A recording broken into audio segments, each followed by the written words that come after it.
नमस्कार साथियों, आज की क्लास में हम लोग पढ़ेंगे देखेंगे एनसीईआरटी का एक्सरसाइज वाइज जो है एनसीईआरटी प्रॉब्लम का ए टू जेड आंसर, यानी ये लेक्चर 1 है। देखिए इसमें क्या पढ़ेंगे एनसीईआरटी का हम लोग क्या पढ़ेंगे, एक्सरसाइज 1 है जिनका नाम है सॉलिड स्टेट, और एनसीईआरटी का प्रॉब्लम जो क्वेश्चन है ए टू जेड करवाने वाले हैं हम आपको।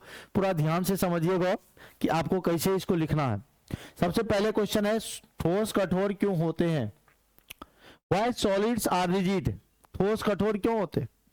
या क्वेश्चन ऐसा रहता है ठोस के आकार एवं आयतन निश्चित क्यों होते हैं। या क्वेश्चन ऐसा रहता है ठोस के गलनांक उच्च क्यों होते हैं। तो कई तरह के क्वेश्चन, यानी यहां पर कह सकते हैं क्वेश्चन अनेक आंसर एक ही प्रकार का क्वेश्चन होगा।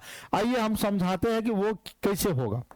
जब अगर हम पदार्थ की बात करते हैं, पदार्थ को साथियों इंग्लिश में बोलते हैं मैटर। पदार्थ वह होता है, वैसा वस्तु होता है जो स्थान छकता है, जिसमें भार होता है, जो रुकावट डालता है, जिनको आप अनुभव करते हैं, वही पदार्थ होता है। लेकिन पदार्थ के जब वर्गीकरण की बात करेंगे तो पदार्थ को 3 भागों में वर्गीकृत किया गया है। एक आपका किया गया है ठोस में, दूसरा आपको किया गया द्रव में, और तीसरा किया गया है गैस में। ठोस, द्रव, गैस में। तो ठोस के जो अवयवी कण होते हैं, ध्यान दीजिएगा, पहले अवयवी कण की चर्चा कर दूं। ये जो अवयवी कण होते हैं या तो परमाणु हो सकते हैं सर जी, या तो आपका अणु हो सकते हैं, या तो आपका आयंस हो सकते हैं।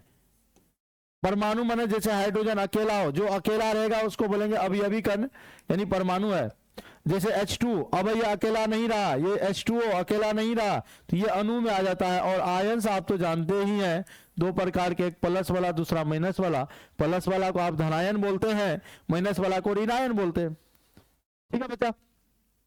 तो ठोस के अवयवी कण जो होते हैं ना, बहुत नजदीक होते हैं, ध्यान दीजिएगा। वही द्रव के थोड़ा दूर दूर होते हैं, और गैस के तो दूर दूर ही होता है, कि यहाँ गिरजा चौक एक बस निश्चित। तो भैया ध्यान दीजिएगा, अगर एक दूरी होता है कि एक बॉडी है, दूसरा बॉडी है, तो इसका मास m1 है, इसका मास m2 है, दोनों के बीच का डिस्टेंस है r है। तो यहाँ पर बल ये कितना लगाएगा, तो F इक्वल टू होता है G m1 m2 bye r square. ध्यान दीजिएगा, इस फॉर्मूला से मेरे को ये पता चल रहा है कि फोर्स और डिस्टेंस में इन्वर्सली का रिलेशन है। अगर दूरियां बढ़ेगी तो बल का मान घटेगा, सही बात है। दूरी बढ़ेगा, बल का मान घटेगा। जैसे मान लो ना, तो हर वाली अभी गांव में है, आप यहाँ है, तो दूरी ज्यादा है, फोर्स कम लग रहा है, और जिसका दोनों यही है वह खूब एनर्जेटिक रहता होगा। मतलब भाई साहब ये कि ठोस के अवयवी कण बहुत नजदीक होते हैं। और भैया जब ठोस के अवयवी कण नजदीक होंगे, यानी दूरी कम होगा, तो दूरी कम होगा तो बल का मान क्या होगा, ज्यादा होगा। तो आपको यही बात लिखना है कि ठोस कठोर होने का क्या रीजन है। तो ठोस के अवयवी कण क्या होते हैं, बहुत नजदीक होते हैं। अवयवी कण के नजदीक होने के कारण इसमें लगने वाला जो अंतरा आणविक आकर्षण बल है, इसमें जो अंतरा आणविक आकर्षण बल होता है वो प्रबल हो जाते हैं, मजबूत हो जाते हैं। इसीलिए ठोस कठोर होते हैं, इसीलिए ठोस का आकार और आयतन निश्चित होता है। याद रखना इस बात को। अगर कहेगा इसको मतलब इसको आप लिख दो, कैसे लिखेंगे, तो लिख देते हैं क्या लिखेंगे, बोलिए सर जी। इसको लिखेंगे ठोस के अवयवी कण बहुत नजदीक होते हैं, और इसमें लगने वाला